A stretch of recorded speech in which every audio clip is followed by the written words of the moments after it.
공인중개사 수험생 여러분 안녕하세요. 부동산 부서칠성 김하연 작가입니다.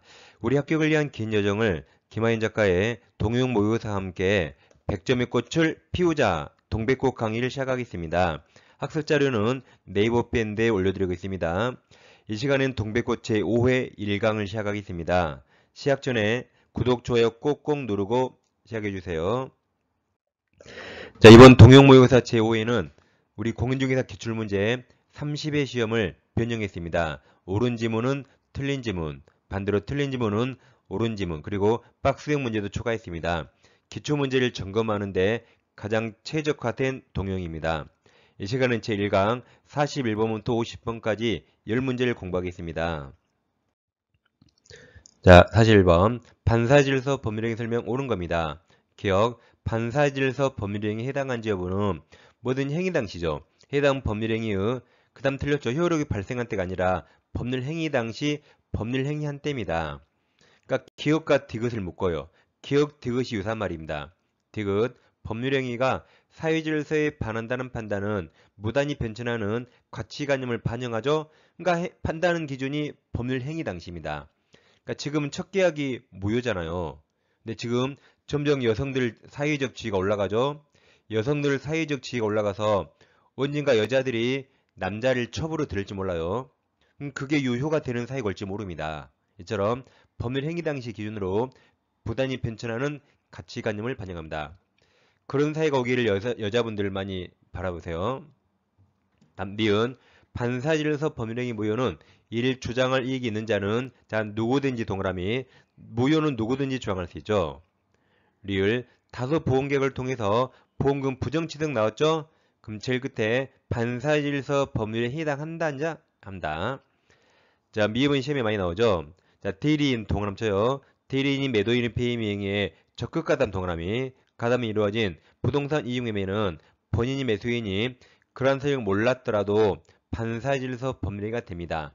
그러니까 대리행위 하자는 다 대리인 기준, 궁박만 본인, 이건 궁박 아니죠. 그럼 대리인 기준에서 맞았습니다.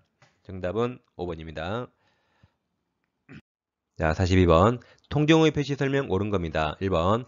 통정의 표시가 성립하기 위해서 진위와 표시 불일치관에서 상대방과 합의나 통정 요한다죠. 2번. 통정의 표시로서 무효인 법률행위도 동그라미 쳐요. 채권자 취소권 동그라미 대상이 될 수 있습니다. 즉 허위 표시 무효이더라도 그와 별도로 금전 채권자라면 채권자 취소권 요건을 갖췄다면 그 대상이 될 수 있다. 3번 당사자가 통정하여 증여 동그라미 씁니다. 유효 증여를 매매 동그라미 쳐요. 씁니다. 무효 매매로 가장한 경우 증여는 유효지만 매매는 무효해서 맞았습니다. 자 4번은 자 우리가 해제의 3자는 등기를 해야 되죠. 해삼 등기 기억나죠? 근데 다른 제3자는 등기를 요하지 않습니다. 헛갈리면 안됩니다. 그럼 4번 통정의 표시 무효로 대항할 수 없는 제3자는 통정의 표시를 기초로 새로운 법률상 이해관계를 맺은 자예요. 맺었을 뿐만 아니라 그 뒤에 다 틀렸어요. 등기 인도 등으로 완전한 권리 갖춘 자. 이 빨간색 지워진 애들은 해제의 3자일 때 필요합니다. 다른 3자 요하지 않는다. 5번 통정의 표시 무효로 대항할 수 없는 제3자에 해당하는 여부를 판단할 때 파산관제인은 파산 채권자 중 한 명이 악이라면 그럼 나머지는 다 선이란 말이네요. 그래서 이때는 선의로 다뤄집니다. 그러니까 파산 채권자 중 전부가 악의가 아니라면 파산 관제인은 선의가 됩니다. 이거 내보셔야 돼요. 정답은 3번입니다. 다음 조건기한에서 어려운 판례 하나 보겠습니다. 갑부동산을 을과 임대차 했는데 임대차가 종료됩니다. 그럼 임대인이 보증금을 반환해야 되는데 돈이 없어요. 그래서 이 X부동산을 제3자에게 임대차해서 그자에게 받은 보증금을 을에게 반환하기 약정합니다. 그럼 지금 제3자에게 임대차하면 준다 그랬죠. 근데 제3자에게 임대차한다는 사실이 발생할 게 확정적입니까? 불확정적입니까? 저 X가 불타 없어버리면 임대할 수 없죠. 그러니까 이런 불확정한 사실입니다. 이렇게 불확정한 사실이 발생할 때를 이행기한으로 정한 경우 다행히 제3자에게 임대차 했다. 그 사실이 발생하면 을에게 보증금 줄 기한이 도래합니다. 근데 아까 말씀드린 것처럼 저 X부동산이 불타 없어져 버립니다. 그러면 임대차 한다는 사실 발생이 불가능하죠? 그날 갑은 을에게 보증금 줘야겠죠. 우리가 을이라면 빨리 쫓아가서 받아야 됩니다. 그래서 둘 다 이행 기한은 도래한다. 자, 43번. 조건 기한 설명 틀린 겁니다. 1번. 해지 조건에 있는 법률행위는 조건이 성취할 때부터 효력이 상실되는 거죠. 2번은 자, 기한이 동그라미 기한이 기한이형 외웠죠. 기한이형. 기한이익 상실특약은 특별한 사정이 없는 한 형 동그라미 기한이형 맞아서요. 형성권적 기한이익 상실특약으로 추정합니다. 외우세요. 기한이형, 기한이형. 3번 조건이 법률행위 당시에 이미 성취할 수 없는 그럼 불능 조건이라서 마이너스 씁니다. 없는 것인 경우 그 조건이 정지여건 플러스 곱하면 마이너스죠. 그럼 무효입니다. 무효. 그럼 아래에 조건 없는 틀렸죠. 조건 없는은 유효거든요. 이건 플러스 마이너스 플러스 곱하면 마이너스라 무효가 됩니다. 정답 3번이고 4번 불확정한 사실 아까 제3자에게 임대차 한 사실 그 사실 발생 시기를 이행 기한으로 정한 경우 그 사실 발생이 불가능한 동그라미 불가능하게 된 때에도 이행 기한이 도래합니다. 5번 상계는 단독행위죠. 그럼 상계 의사 표시에 조건이나 기한, 시기 같은 거 원칙 붙일 수 없습니다. 답은 3번입니다. 44번 갑은 을과척이란 매매계약에 대한 적법한 해제 의사 표시를 자, 내용증명 동그라미쳐요. 내용증명 우편을 통해서 을에게 발송하였다. 틀린 겁니다. 1번 갑이 의사표시를 발송한 후 사망하더라도 그대로 유효죠. 해제 의사표시 효력에 영향을 미치지 않는다. 그대로 유효. 2번 을이 갑 해제 의사표시 실제로 알아야 해제 효력이 발생한 건 아니죠. 도달이라 요지 가능한 때 도달이죠. 요지할 걸 요하지 않습니다.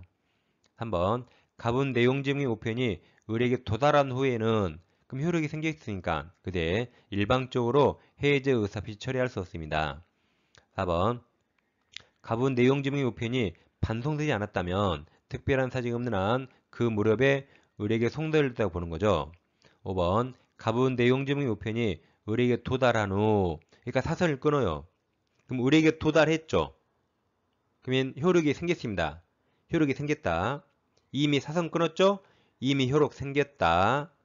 왜냐하면 도달할 때 을이 정상이니까 이제 그 뒤에 절대 속으면 안 돼요. 이미 도달한 후 그 뒤에 을이 성년 혹은 개시 심판을 받더라도 이미 도달했죠. 이미 유효. 그래서 이미 유효입니다. 그 뒤에 다 틀렸어요. 도달한 후 그러니까 사선을 딱 끊어요. 이미 유효. 정답은 5번입니다. 45번 갑은 자신의 엑스토지를 매도하기 위해서 자 매도 동그라미 자, 을에게 대리권을 소유하였다. 그럼 을은 이무대행이죠? 옳은 겁니다. 1번 대리인 을이 한정후견 개시 심판을 받은 경우 특별한 사정이 없는 한 을 대리권은 소멸하지 않죠.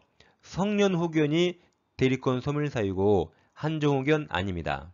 우리가 본사, 대사, 성파 외웠잖아요. 2번 을이 자 갑 허락 동그라미쳐요. 본인 허락 이후에서 가로칩니다. 가로 갑을 대리하여 자신이 을이죠. 자신이 X토지 매수하는 계약을 체결까지 가로 이걸 자기계약이라 하죠. 자기계약. 대리인 을이 본인 갑을 대리해서 을 자기가 계약했죠. 이걸 뭐란다? 자기계약. 그럼 자기계약이나 쌍방대리는 원칙 허용되지 않지만 지금 여기 갑 허락 동그라미 쳤죠. 이렇게 허락이 있거나 확정된 채무가 있다면 허용됩니다. 그래서 이거 완전 유효입니다. 그래서 그 뒤에 이러한 행위 무권대리에 틀렸죠? 이거 허락 얻어서 완전 유효. 이제 3번이 128조죠. 갑은 특별한 사정이 있는 한 언제든지 을에 대한 숙권행위 처리할 수 있습니다. 정답은 3번이네요. 128조. 4번 갑 숙권행위는 명시적 방법에 의한다. 틀렸죠? 뭐든지 명시, 묵시 가능하다. 5번 을은 특별한 사정이 없는 한 대리행위를 통해서 해결된 X토지 매매계약에 따른 잔금, 중도금 수령할 권한이 있다죠? 답은 3번입니다. 46번 복대리 설명 옳은 겁니다. 1번 자, 복 동그라미 복. 그 뒤에 대리인 동그라미. 그럼 복이 중요해요? 대리인이 중요해요? 대리인. 그럼 대리인 동그라미 쳤죠? 그럼 대리인은 누구를 대리하죠? 본인. 그러니까 여러분들이 꼭 복자부터 시작하니까 복잡이 틀려버립니다. 복이 중요한 게 아니라 결국 얘도 누구죠? 얘도 결국 대리인이죠. 그럼 대리인을 먼저 봐요. 그럼 대리인은 누구를 대리하죠? 본인. 그러니까 그 뒤에 틀렸잖아요. 본인의 대리인이다. 그리고 이제 복으로 가서 복이란 말은 대리인이 선임했단 말입니다. 그래서 틀렸습니다. 2번 임무대리인이 본인의 승낙을 얻어서 복대리인을 선임한 경우 본인에 대해서 그 선임 감독에 관한 책임이 있다죠. 3번 대리인이 복대리인을 선임한 후 사망한 경우 그럼 대리권 소멸하죠. 그 다음 특별한 사직이 없는 한 그 복대리권도 따라 소멸합니다. 4번 복대리인의 대리행위 있어있죠? 그럼 당연히 표현대리 적용됩니다. 다시 4번 복대리인의 대리행위 대하에도 원칙적으로 표현대리에 관한 규정이 적용될 수 있다. 5번 법정대리인은 부득이한 사유 없더라도 언제든지 복대리인 선임할 수 있습니다. 정답 5번이네요. 47번 자 문제 동그라미 쳐요. 대리권 없는 을 동그라미 무권대리 을이 갑을 대리해서 갑 토지에 대한 임대차 계약을 자 임대차 계약 동그라미 매매가 아니고 임대차네요. 비용과 체결하 있다. 옳은 겁니다. 1번 위 임대차 계약은 본인 갑이 추인하지 아니하면 특별한 사직이 없는 한 갑에 대해서 무효이다. 효력 없다. 맞아서요. 1번이 바로 정답이네요. 무권대리 원칙 무효죠. 2번 갑은 위 임대차 계약을 묵시적 추인할 수 있다. 뭐든지 명시 묵시 가능합니다. 3번 병이 계약 당시에 을에게 대리권 없음을 자 알았던 동그라미 알고 있다. 그러면 악의는 최고가 인정되죠. 근데 철회는 선이만 그래서 최악의 선철이 여서요. 알았던 경우에 병의 갑에 대한 자, 최고 동그라미 최고권 인정된다. 4번 갑이 자 임대기간을 단축하여 가로 쳐보세요. 임대기간을 단축하여 가로 씁니다. 내용을 변경. 이게 뭐다? 내용을 변경한 추인입니다. 다시 임대기간을 단축하여 위 임대차 계약을 추인 동그라미. 이게 뭐다? 변경을 가한 추인. 추인한 경우 병동의가 있어야 되죠? 상대방동이 있어야 그 추인 효력이 있다. 5번 갑이 추인하면 특별한 사정이 없는 한 위 임대차 계약은 소급표가 있어요. 추인한 때부터가 아니라 계약 시에 소급하여 효력이 생깁니다. 정답은 1번이었습니다. 48번 이모델이 설명 옳은 겁니다. 기억 대리인이 여러 명인 때 수인인 때 각자들이죠. 씁니다. 깡패 X 깡패가 아니에요. 깡패처럼 몰려다니지 않는다. 각자들입니다. 니은 권한을 정하지 아니한 대리인은 보존행위 많이 틀렸죠. 보존행위를 할 수 있죠. 그리고 이용 계량 할 수 있잖아요. 많이 틀렸다. 디귿 유권대리에 관한 주장 속에는 표현대리는 무권대리라 표현대리 주장이 포함되지 않습니다. 다 틀려서 1번 없답니다. 자, 49번은 상단 여백의 법정 추인 애호입니다. 나오는 빨간색 글씨 추청양 애호요. 이게 이행 청구나 양도는 취소권자가야 추인이 되고 상대방이 하면 되지 않습니다. 추청양 외우세요. 그럼 49번 법정 추인이 인정되는 경우가 아닌 거 그랬나요? 그럼 주어가 상대방이 답이에요. 왜냐하면 청구와 양도는 취소권자가야 추인이 되고 상대방이 하면 추인이 되지 않거든요. 그러니까 일단 주어를 상대방을 다 찾으면 그게 답입니다. 그럼 기억은 주어가 취소권자, 니은 주어 취소권자, 디귿 상대방 동그라미, 리을 취소할 수 있는 행위로 취득한 권리를 상대방 동그라미, 미음은 취소권자. 그럼 디귿 리을에서 분명히 디귿은 상대방이 취소권자 이행 청 나왔죠. 리을도 제일 끝에 양도한 경우 양 나왔죠. 그래서 상대방이 답입니다. 자, 마지막으로 토지거래 허가를 좀 공부하겠습니다. 자, 어떤 토지가 토지거래 허가 구역 내에 있습니다. 그럼 자, 정상적으로는 허가를 먼저 받아야 되죠. 그리고 매매를 해야 정상입니다. 그러니까 이것은 이 정상적인 건 여러분 중개사법에서 부동산 거래 신고에 관한 법률 있죠? 거기서 허가권자, 허가 절차 등을 공부합니다. 이처럼 허가를 먼저 받고 매매를 해야 되는데 허가를 받지 않고 매매하네요. 이 비정상이죠. 이 비정상을 민법 시간에 공부합니다. 근데 허가를 받지 않았지만 나중에는 허가를 받기로 했대요. 코로나가 좀 잠잠해지면 만나서 허가를 받기로 했다. 이게 유동적 무효고 우린 애초에 허가 따위 받지 말자. 우리가 뭐 언제 법 지키고 살았니? 허가 따위 받지 말자라고 허가를 잠탈하거나 배제하기로 했다. 이건 확정적 무효입니다. 그러니까 허가를 받지 않았다 해서 언제나 유동적 무효 그럼 틀립니다. 허가를 나중에 받기로 했을 때, 허가를 전제로 했을 때 유동적 무효고 허가 따위 받지 말자 그러면 그건 확정적입니다. 자, 그럼 토지거래 허가구역에서 자 교환계약은 허가 받아야 안 받아요? 교환계약. 여러분 이제 중개사법 내용. 중개사법. 교환계약 허가 받습니다. 받아요. 그럼 증여계약 받아야 안 받아요? 증여는 안 받습니다. 그럼 경매로 그 토지를 취득했다. 경매. 허가 받아야 안 받아요? 허가. 경매. 안 받습니다. 헷갈리죠? 갑자기 나오니까. 그러니까 자, 외우세요. 자, 허가 받으면 기본이 좋잖아요. 그래서 허가 받으면 한판 소지유 외우는 거예요. 다시 허가 받으면 기분 좋으니까 허가 받으면 내가 한판 소지유 외워요. 허가 받으면 한판 소지유 이렇게 한판 판이 판결 이행 판결. 다음은 소유권 지상권 유상 계약만 유상 계약. 그러니까 아까 교환은 소유권 유상이라 허가받고 증여는 소유권이지만 무상이라 받지 않아요. 경매도 소유권이지만 유상 계약이 아니죠. 계약이 아니라 안 받는다. 그러니까 이렇게 허가받으면 한판 소지유하면 빠져나갈 구멍이 없습니다. 이것도 저 때문에 2차 한 문제 맞았어요. 이거 한판 쏘세요. 여러분들 한판 쏘세요. 자, 그럼 이제 민법으로 와가지고 허가구역 있다. 그러면 허가를 받고 매매해야 되는데 허가를 받지 않고 매매계약 체결하면 그 매매 일단 무효입니다. 나중에 허가를 받게 되면 계약 시에 소급해서 유효가 되죠. 그럼 이건 처음에 무효였지만 확정 무효가 아니라 이렇게 유효로 바뀔 가능성이 있잖아요. 이걸 불확정적 또는 유동적이라 하죠. 자, 그러면 유동적 무효 낱말 나눠서 유동적이란 아까 허가를 받는다 안 받는다 받기로 한 거죠. 그래서 허가 협력 의무가 있다는 겁니다. 한편 무효는 계약상 효력 없다. 물권적 채권적 아무 효력 없습니다.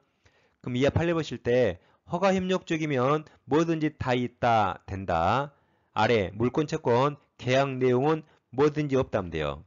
그럼 허가 협력하지 않으면 허가 협력하라고 소송으로 구할 수 있고 허가 협력 안에 손해가 있다면 손해배상 청구할 수 있고 그 손해배상액을 예정에도 약정에도 유효입니다. 이렇게 뭐든지 다 있다. 이제 딱 하나만 못합니다. 허가 협력을 불이행하면 계약 해지는 못합니다. 해지는 주된 의무를 불이행할 때 하죠. 여기 허가구역도 매매잖아요. 그럼 돈 주고 등기하는 게 주된 의무죠. 이 허가협력은 부수적 의무라 이걸 불이행하면 손해배상 돈으로 청구하면 되고 계약 자체를 해지할 수 없다. 이거 하나만 주의하시고 나머지 다 있다. 다말의 무효는 뭐든지 없다. 물권, 채권, 계약상 효력 없죠. 그러니까 돈 달라 이행청구 못하고 그러니까 채무불이행 나올 수 없고 그러니까 채무불이행을 전제로 손해배상 청구할 수 없습니다. 그리고 채무불이행 아니라 계약 해제도 못한다. 이처럼 유동적 무효는 해제 2개 못하죠. 이 해제가 채무불이행 전제로 해제 못합니다. 무슨 해제요? 채무불이행을 전제로 법정 해제 못한다. 단 이와 별개로 계약금 주고받았다면 이행착수 전이라면 해약금 해제할 수 있습니다. 법정 해제 못한다는 겁니다. 계약금 해제할 수 있다. 그리고 유동적 무효 상태에서는 허가 협력해야 되죠.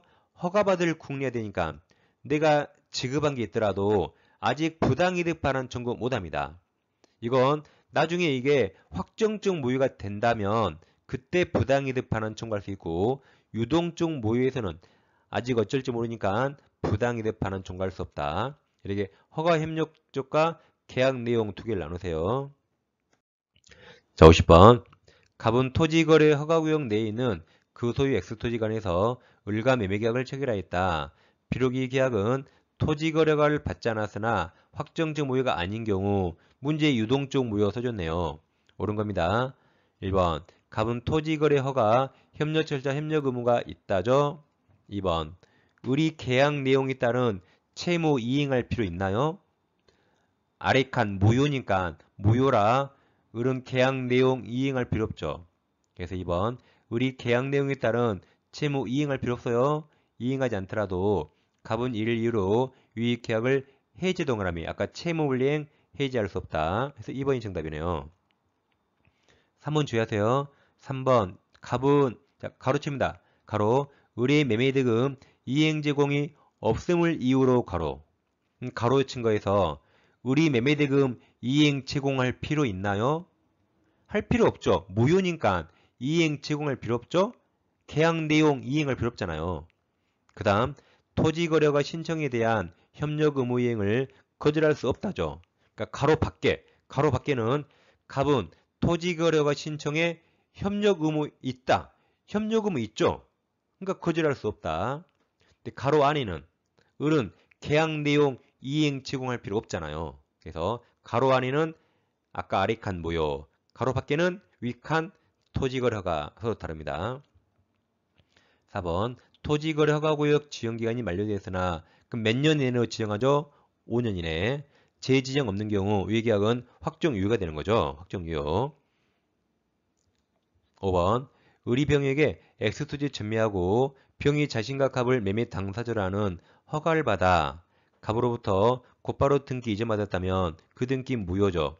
그러니까 중간 생략 등기는 원칙 유효지만 허가구역에서는 무효입니다. 정답은 2번입니다. 자, 이 시간에 10문제 공부하셨죠? 여러분들 문제 풀어보시고 해설 강의를 반드시 들으셔야 내가 아는 문제를 한 번 들으니까 실수하지 않습니다.